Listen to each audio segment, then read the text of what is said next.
13 di bawah Kementerian Luar Negeri terbuka untuk dibahas. Sila, Berwas. Terima kasih Tan Sri Yang Dipertua.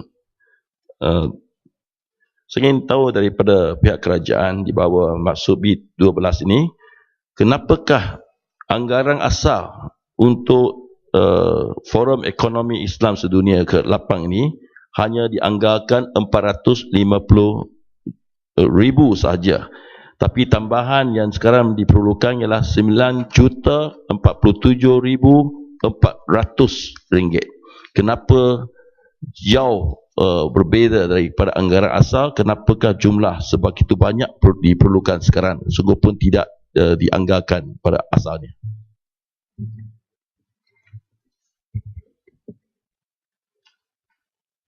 Sila. Terima kasih Tan Sri. Saya melihat kepada perkara ini, iaitu tambahan 9 juta untuk menganjurkan Forum Ekonomi Islam Sedunia yang ke-8. Kalau kita lihat dalam statistik yang ada, Malaysia telah menganjurkan 4 kali forum ini. Tahun 2005 di Kuala Lumpur, tahun 2007 di Kuala Lumpur, tahun 2010 di Kuala Lumpur, dan tahun 2012 di Johor Bahru.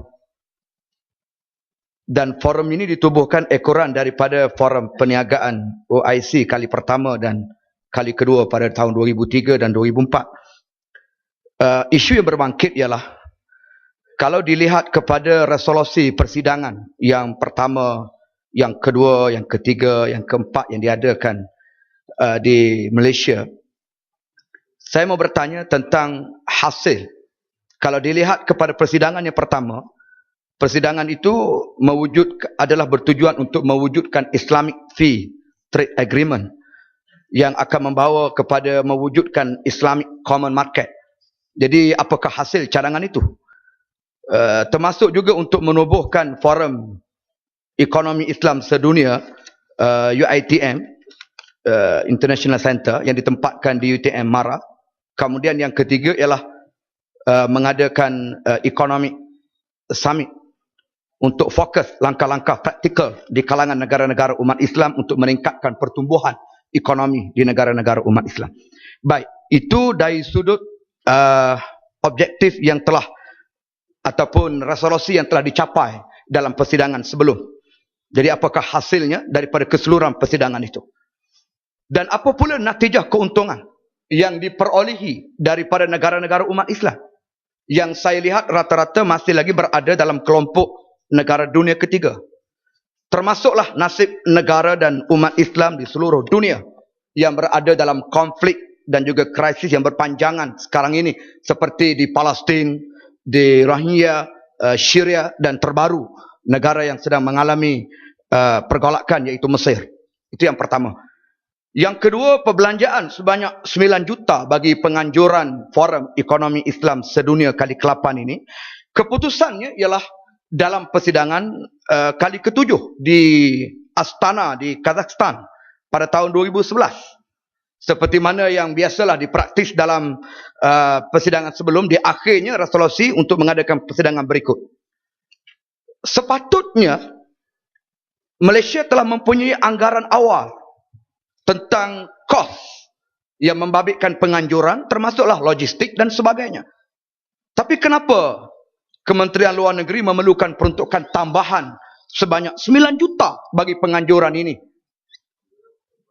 Sedangkan anggaran asalnya ialah 450,000. Jadi ini satu jurang yang sangat jauh dan sangat ketara perbedaannya. Malah setiap kali penganjuran Forum Ekonomi Islam Sedunia ini, memang terdapat konglomerat yang menajanya. Contohnya di Malaysia, penglibatan beberapa syarikat yang berkaitan. Kalau kita lihat Iskandar Malaysia, Sime Dabi, Bank Islam, Maybank, Johor Corporation, dan juga UEM Berhad. Sama ada mereka ini akan menjadi rakan strategik ataupun pembiaya di peringkat platinum, emas ataupun perak. Mereka juga adalah yang terlibat untuk menaja secara keseluruhan forum ini. Lebih iranisnya lagi, apakah justifikasi the Coca-Cola Company sebagai rakan strategik dan pembiaya dalam hampir setiap ataupun semua persidangan yang dilakukan itu. Dan perkara ketiga yang saya nak bangkitkan di sini ialah berkait dengan justifikasi penganjuran program Forum Ekonomi Islam Sedunia ke-8 ini di bawah Kementerian Luar Negeri. Kerana memandangkan sudah 8 kali penganjuran dan kira-kira 90% daripada agenda persidangan ini berkisar kepada aspek perniagaan dan juga pelaburan negara-negara umat Islam.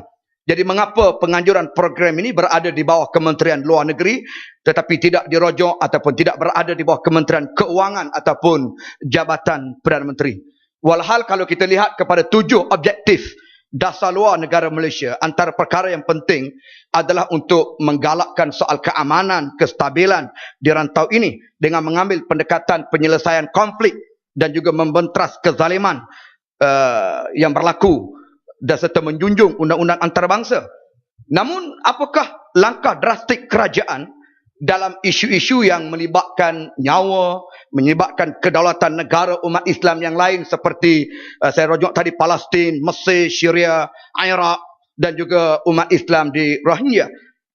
Kerana saya melihat parlimen kita tidak ada usul yang khas untuk mengutuk sebagai contoh rampasan kuasa tentera yang terbaru yang berlaku di Mesir yang mencabar sistem demokrasi, sementara negara kita adalah negara yang mengamalkan sistem demokrasi.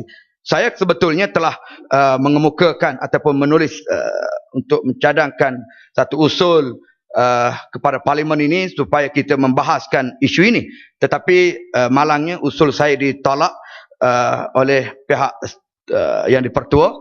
Jadi tidak ada perbahasan berkait dengan perkara ini. Sedangkan ia adalah melibatkan kedudukan negara umat Islam, rakyat di Mesir dan sekaligus melihat bagaimana pencabulan demokrasi. Malaysia sebagai sebuah anggota negara OIC juga mempunyai hubungan diplomatik dengan Mesir. Jadi saya kira sewajarnya lah Malaysia mempunyai satu sikap dalam perkara ini. Baik, yang terakhir, meskipun kita melihat prinsip dasar luar Malaysia memanglah tidak mengamalkan dasar campur tangan dalam negara-negara luar, tetapi sekurang-kurangnya apakah tindakan yang telah dilakukan? Sebagai contoh, bawa usul ke peringkat OIC dan juga seumpamanya. Termasuklah isu Rohingya, Myanmar. Apakah tindakan ini telah dilakukan termasuk melalui ASEAN sebagai contoh boleh dilakukan oleh negara kita? Terima kasih. Terima kasih Tan Sri Pengurusi. Saya juga ingin menyentuh maksud B13 Kementerian Luar yang melibatkan perbelanjaan tambahan sebanyak lebih daripada 9 juta ringgit. Pertama, saya ucapkan tahniah kepada kerajaan atas kepercayaan sekali lagi untuk penganjuran Forum Ekonomi Islam Sedunia ni yang saya dibangkan terakhir dilaksanakan di Johor dengan melibatkan penyertaan sekitar 2,100 orang peserta dan melibatkan 86 buah negara. Cuma saya mahu melihat bahawa apa hasilnya bukan hanya kepada Malaysia tetapi kepada negara-negara Islam di seluruh dunia yang terlibat dengan forum yang telah beberapa kali dilaksanakan ini. Dan dari segi itu juga saya mahu mendapat maklumat daripada pihak kementerian kalau ada peluang perniagaan misalnya melalui forum ini, berapakah penjanaan pendapatan negara melalui perniagaan yang melibatkan negara-negara peserta kepada forum ini. Selain daripada itu, yang terakhirnya ialah dari segi penglibatan. Oleh kerana kita juga mahu melihat penglibatan kepada generasi muda dalam forum-forum seumpama ini, daripada jumlah peserta yang terlibat dalam forum ini, berapakah yang melibatkan peserta-peserta daripada generasi muda dalam negara ini dan juga melibatkan negara luar. Kalau tidak ada jawapan lisan, mungkin boleh bagi bertulis kepada saya dalam soal ini. Itu saja Tan Sri Pengurusi. Sila, pada bentar. Kepala Situ Barat. Saya ingin memberi beberapa pandangan terhadap tajuk ini, B13 Kementerian Luar Negeri. Pertama ialah saya ingin bertanya kepada forum ini yang belanjanya amat besar sekali. Sejauh manakah inovasi ekonomi baru yang dicadangkan? Dalam konteks kita mahu melihat forum ini dapat menghasilkan satu inovasi ekonomi. Saya bagi satu contoh, pernah dibahaskan dan dibincangkan panjang lebar, dan di antara yang banyak menyokong konsep ini ialah daripada PAS sendiri, iaitu penggunaan dinar emas. Yang mana penggunaan dinar emas ini boleh dengan kata lain membantu ekonomi itu berjalan tanpa kita ditekan dengan mata wang. Saya tak tahu apa halangan dia. Adakah dalam forum ini telah dibincangkan begitu detail sehingga dibawa kepada sistem menggantikan sistem yang ada ini, iaitu sistem memakai mata wang ini, dan ini akan banyak dilihat sebagai pencapaian. Jadi saya ingat 9 juta yang kita belanja ini perlu ada satu hasil yang Malaysia boleh jadi forerunner, yang bawa benda ini dan berjuang untuk mendapatkan dinar emas ni sebagai satu wahana ekonomi yang boleh mengekalkan dan dapat lawan dengan masalah mata wang yang ditekan dengan bukan harga emas sebenarnya, tapi dengan spekulasi dan sebagainya. Seterusnya ialah cadangan saya, adakah forum ekonomi ini juga selain daripada bertindak untuk menggabungkan kita kata networking dengan izin negara-negara Islam, apakah forum ini juga dengan belanjaan yang besar ini boleh dijadikan sebagai satu forum untuk memberi tekanan-tekanan terhadap perkembangan dunia yang berlaku. Contohnya, kalau kita tengok apa yang berlaku di Myanmar, for example, kita sedar bahawa tidak ada mana-mana negara yang bertamadun boleh menerima satu penindasan terhadap etnik Rohingya yang berkebetulan daripada umat Islam. Dan ini bukan saja soal orang Islam, tapi dari segi kemanusiaan pun tidak mengikut standardnya. Jadi soalan saya, adakah dengan pembelanjaan yang besar ini juga dijadikan forum ini sebagai satu tekanan bahawa negara-negara Islam yang ada kepentingan di Burma, di Myanmar, yang ada pelaburan di Myanmar, ditekan supaya menarik pelaburan mereka, supaya memberi tekanan kepada kerajaan Myanmar bahawa tindakan mereka terhadap etnik Rohingya ini adalah satu yang tidak bertamadun, dan kita mempunyai satu stand yang bukan sekadar stand. Saya tahu menteri akan jawab, saya dah boleh tahu dah, kita tak campur tangan. Itu standard answer lah. Tapi ya saya hanya menjangkakan saja. Mungkin tidak begitu.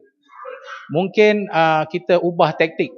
Kita ubah taktik, jangan sekadar kata kita tak campur tangan, tapi kita menggunakan forum ekonomi ni, ekonomi Islam ini, untuk memberi satu new pressure dengan izin tekanan baru terhadap tindakan yang berlaku ke atas umat Islam di sana. Begitu juga dengan soal Syria. Saya tidak tahu sejauh mana forum ekonomi Islam ini boleh bertindak selaku pressure group terhadap Syria, yang jelas bukan soal dia ni Sunni atau Syiah, tetapi dia lebih melibatkan soal kezaliman satu rejim yang membunuh dan menindas rakyat dia. Begitu juga saya menyokong dari Temerloh isu di Mesir. Isu di Mesir ini saya dipahamkan dari insinuasi kenyataan yang dibuat oleh pemimpin-pemimpin negara, seolah-olah macam seronok Morsi jatuh ni. Saya kata ini saja, insinuation saja, bukan stand. Walhal kalau kita melihat isu Mesir tanpa melihat Morsi atau siapa sajalah, ia adalah merupakan pencabulan kepada proses demokrasi, dan Malaysia adalah satu negara yang mengamalkan sistem demokrasi. Jadi apabila demokrasi dan prosesnya itu tercalar, seharusnya di atas nama demokrasi kita tidak boleh menerima tanpa kita melihat sama ada Morsi ke ataupun siapa ke. Jadi itu saya rasa Malaysia sudah agak tidak lagi terkenal dengan dia punya sengat dia tu, sengat negara Islam. Saya harus memberi rakaman di sini terhadap kepimpinan mantan Perdana Menteri Tun Dr. Mahathir. Walaupun beliau satu ketika dahulu dilihat berbagai masalah dalaman negeri, tetapi di luar negara dia dilihat sebagai the champions of the Islamic nation. We do not see that here now dengan izin. Sebab itu saya minta kepada kerajaan hari ini, lead bukan makna kita nak lead dengan cara yang tidak betul, tapi lead dengan kita punya pressure, dengan kita punya strength, dengan kita punya networking. Kalau belanja 9 juta, tapi Malaysia masih lagi dianggap terkebelakang dalam konteks memperjuangkan suara umat Islam, maka saya rasa ini juga adalah satu yang agak mengecewakan kerana Malaysia satu dahulu terkenal sebagai negara Islam yang bukan sekadar maju dari segi ekonomi, tetapi mempunyai suara yang agak disegani di mata dunia. Jadi saya harap dengan 9 juta yang dibelanjakan, berbaluilah semua yang kita harapkan daripada peranan kementerian, dan akhirnya ialah saya lihat bagaimana halal industri yang akan kita bincangkan nanti dalam Kementerian Perdagangan Antarabangsa boleh kita masukkan sekali dalam forum Islamic Economic Forum ini, kerana halal industri ini adalah satu market yang besar. You're talking about 2 billion pengguna yang akan terkesan dengan halal industri. Jadi saya harap 9 juta ini, peruntukan yang asal 450,000 kepada 9 juta ini betul-betul berbaloi value for money terhadap Kementerian Luar Negeri. Sekian, terima kasih. Bu Barat. Selepas Bu Barat, Bukit Katil. Terima kasih Tan Sri Pengerusi. Tan Sri Pengerusi, dalam forum ini yang telah diadakan pada tahun dulu 3 hari, lebih 2.100 delegate yang telah datang ke Johor.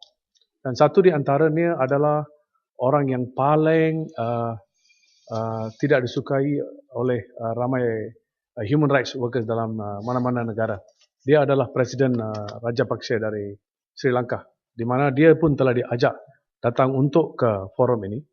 Akan tetapi selepas dibongkar bahawa dia terlibat dalam crime against humanity, ethnic cleansing di negara dia, dalam civil war, dan beratus-ratus orang Muslim yang telah dibunuh di sana. Dan akibat tersebut, dia telah tidak dipelawa datang ke negara ini. Selepas tu, Presiden yang sebelum itu, Presiden Chandrika, pula dipelawa datang untuk mesyuarat ini. Dan dia juga yang terlibat dalam ethnic cleansing dan sebagainya.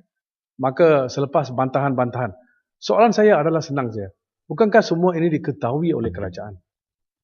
Dan lagi pada 1 hari bulan Julai tahun ini, Tan Sri Pengerusi, saya baca dengan izin, from the Time magazine,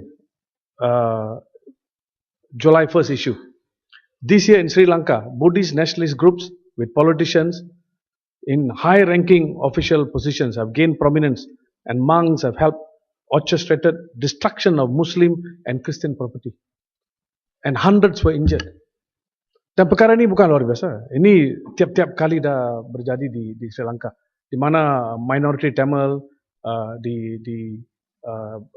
lebih dari 150,000 orang telah dibunuh pada tahun 2009.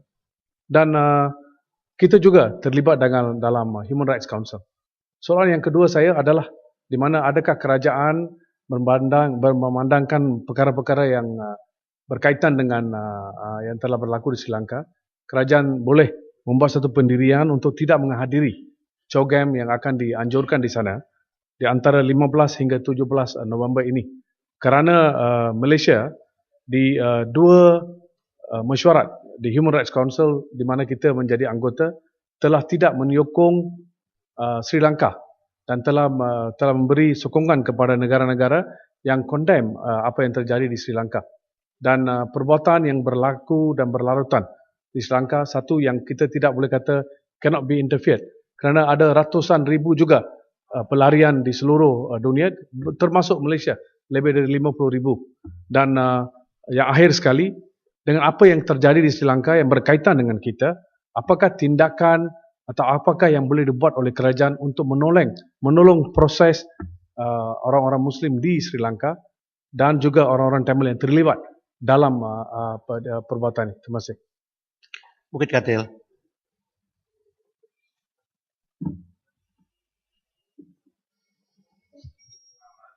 Terima kasih Tan Sri Pengerusi.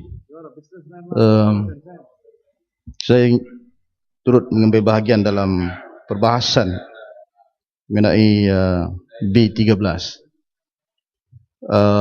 Seperti mana yang telah dimaklumkan oleh ahli-ahli parlimen sebentar tadi, bahawa peruntukan asal ini adalah sebanyak 450,000, dan untuk meminta peruntukan tambahan sebanyak 9 juta pada pandangan kita dan juga Dewan adalah sangat tidak munasabah, kerana itu berlaku peningkatan sebanyak 20 kali ganda. Dan tentunya Dewan ini ingin diberikan maklum apakah perincian ataupun tujuan sebenar perbelanjaan tambahan ini. Kerana dia lebih sebanyak 20 kali ganda. Dan ini tentulah bercanggah dengan mesej wasatiyah yang dikemukakan oleh Yang Berhormat Pekan. Kerana perbelanjaan yang banyak ini tentunya mencerminkan bagaimana kemungkinan berlakunya pembaziran. Persidangan ekonomi Islam yang ke-9 ini akan berlangsung di London kalau tidak silap saya. 29 Oktober ke 31 Oktober. Dan dimaklumkan kalau ikut maklum balas persidangan yang ke-8 ini, sejumlah 28 bilion ringgit kontrak telah berjaya ditandatangani. Saya nak tanya Yang Berhormat Menteri, apakah ini benar? Sebab kalau kontrak 28 bilion itu berjaya ditandatangani dalam Economic Forum ini atau Islamic Economic Forum ini, apa kewajarannya untuk kerajaan minta tambahan atau belanjaan tambahan sebanyak 9 juta? Kerana dia seharusnya menjadi satu economic forum ataupun forum ekonomi Islam yang mandiri, yang boleh berdiri sendiri, dan tentunya ini memberikan kekuatan kepada kita. Yang saya bimbang ianya menjadi sekadar satu outfit PR exercise untuk Perdana Menteri dan juga kerajaan. Yang ini tentunya tidak memberikan pulangan ataupun mesej yang baik kepada negara kita. Dan saya juga teliti, kalau misalnya katakan kerajaan ingin kembangkan melalui forum ekonomi Islam ini soal mempromosikan sektor keuangan Islam, itu saya setuju. Kerana sektor keuangan Islam, kalau ikut laporan Ernst & Young, Islamic finance sector, dengan izin Tuan Pengerusi, dia punya unjurannya ialah 1.2 trilion pound. Dan kalau ini berlaku sehinggalah 2015, sektor keuangan Islam ini akan diunjurkan meningkat sehingga 1.6 trilion pound. So ini tentunya kekuatan yang baru dari segi ekonomi. Kalau kita berjaya kembangkan World Islamic Economic Forum ini dalam bentuk kerangka yang betul. Sebab pada pandangan saya, terima kasih Musi. Tujukah Yang Berhormat bahawa kita tetap melalui Dewan ini ingin satu penjelasan berkait dengan pertambahan ataupun jumlah tambahan yang begitu tinggi ke angka 9 juta daripada angka asal peruntukan 450,000 akan mencetuskan kebimbangan rakyat jika sekiranya tidak diberikan penjelasan. Justru kalau dilihat kepada struktur tertinggi kepada forum ekonomi Islam sedunia ini ialah patronnya ialah Datuk Seri Najib, patron pengasasnya ialah Tun Abdullah, dan ahli-ahli patronnya ialah pengurusinya ialah Tun Musaitam. Jadi saya bimbang nanti akan menjadi fitnah kepada masyarakat. Justru itu perlu diberikan penjelasan. Setuju ke tidak?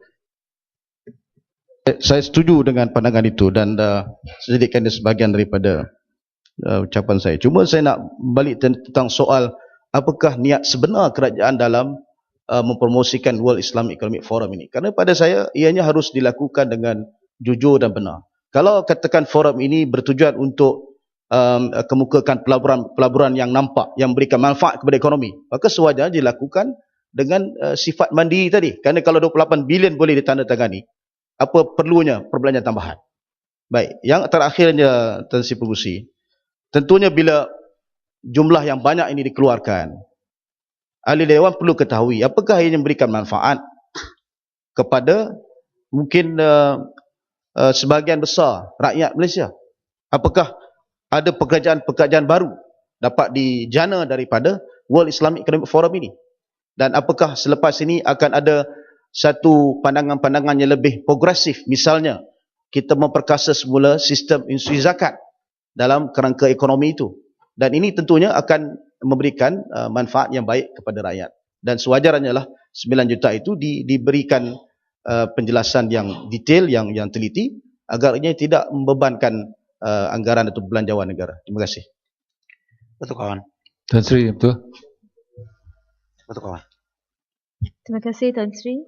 Yang Berhormat Menteri, saya ingin menambah kepada poin yang telah di-highlightkan oleh Ibu Barat tadi.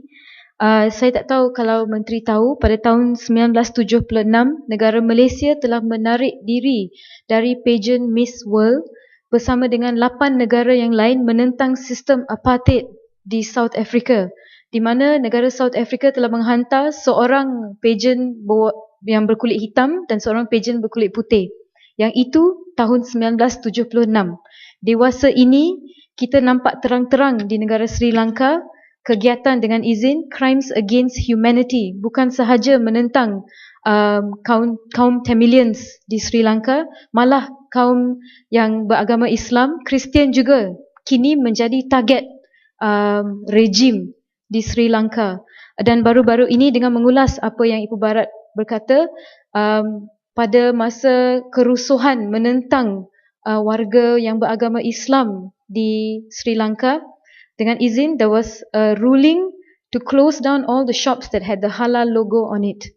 So negara Malaysia dalam OIC mesti mengambil pendirian yang tegas. Apa masalahnya sekarang? Alam Berhormat. Negara Malaysia. Peraturan Mesyuarat 41. Kalau ada yang berhormat sedang beruja, jangan ganggu. Sila. Kami mohon, saya anak bangsa Malaysia bersama dengan rakan-rakan saya di Pakatan Rakyat mohon agar Kementerian Luar Negeri dan Perdana Menteri mengambil satu pendirian yang tegas menentang crimes against humanity di Sri Lanka dan memboikot persidangan Commonwealth tahun ini bersama dengan Perdana Menteri dari Canada juga yang memboikot persidangan ini. Sebahagian daripada sebuah negara dalam OIC, dengan izin, we must show our stand. Because not only are Tamilians and Christians affected in Sri Lanka, but our Muslim brothers and sisters as well. Terima kasih. Minta penjelasan. Kuala Kangsar, penghabisan, selepas itu Menteri jawab. Terima kasih Tan Sri Yang Ketua. Saya ingin menyentuh tentang maksud B13, menyentuh tentang Forum Ekonomi Islam Sedunia ke-8. Saya ingin bertanya kepada pihak kementerian, adakah mungkin forum ini menjadi platform ataupun pencetus kepada pelancongan di kalangan negara-negara Islam, di mana Malaysia kita telah tahu bahawa telah menjadi hub yang terulung di kalangan negara-negara Islam dan memberi hasil pulangan kepada negara kita dan rakyat kita, khususnya para peniaga di Malaysia ini. Yang keduanya, saya ingin menyatakan tentang anggaran kos. Berapakah kos sebenarnya penganjuran terdahulu dan juga anggaran kos yang dibajetkan untuk penganjuran World Islamic Economic Forum ke-9 yang bakal mendatang ini, walaupun bukannya di negara kita. Terima kasih. Sila.